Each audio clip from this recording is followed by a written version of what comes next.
ঈদের পরে কি সত্যিই মালয়েশিয়ার শ্রমবাজার কলিং ভিসা খুলছে?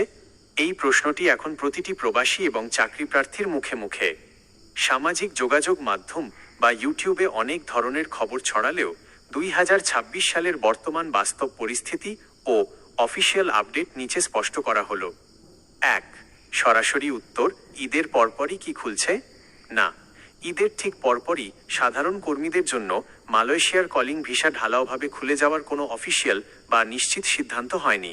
মালয়েশিয়া সরকার 2024 সালের 31শে মের পর থেকে বাংলাদেশ সহ 14টি দেশ থেকে নতুন কর্মী নেওয়া সম্পূর্ণ বন্ধ রেখেছে। 2026 সালের বর্তমান সময় পর্যন্ত তারা অভ্যন্তরীণ কোটা এবং আগের কর্মীদের ব্যবস্থাপনা নিয়ে কাজ করছে। ফলে ঈদের পরেই কর্মী নেওয়া শুরু হবে এমন মুখরোচক প্রচারণায় কান দিয়ে কাউকে অগ্রিম টাকা দেবেন না। 2. পর্দার আড়ালে কি আলোচনা চলছে? ইতিবাচক দিক, কলিং ভিসা পুরোপুরি না খুললেও বাংলাদেশ ও মালয়েশিয়া সরকারের উচ্চ পর্যায়ে দ্বিপাক্ষিক আলোচনা কিন্তু থেমে নেই। সিন্ডিকেট মুক্ত করার চেষ্টা, বাংলাদেশ সরকারের প্রবাসী কল্যাণ মন্ত্রণালয় এবং মালয়েশিয়ার মানব সম্পদ মন্ত্রণালয় একটি সিন্ডিকেট মুক্ত এবং সম্পূর্ণ স্বচ্ছ নিয়োগ প্রক্রিয়া তৈরি করার চেষ্টা করছে। আগের মতো যাতে দালালের খপ্পরে পড়ে কর্মীদের অতিরিক্ত টাকা খরচ করতে না হয় সেই বিষয়ে নতুন ডাটাবেজ তৈরির কাজ চলছে।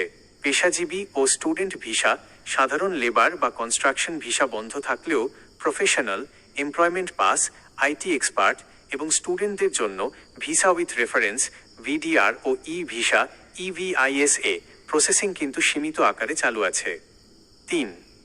দালালের প্রতারণা থেকে সাবধান, বর্তমানে মালয়েশিয়ার ভিসা খোলা নিয়ে সামাজিক যোগাযোগ মাধ্যমে অনেক চক্র সক্রিয়।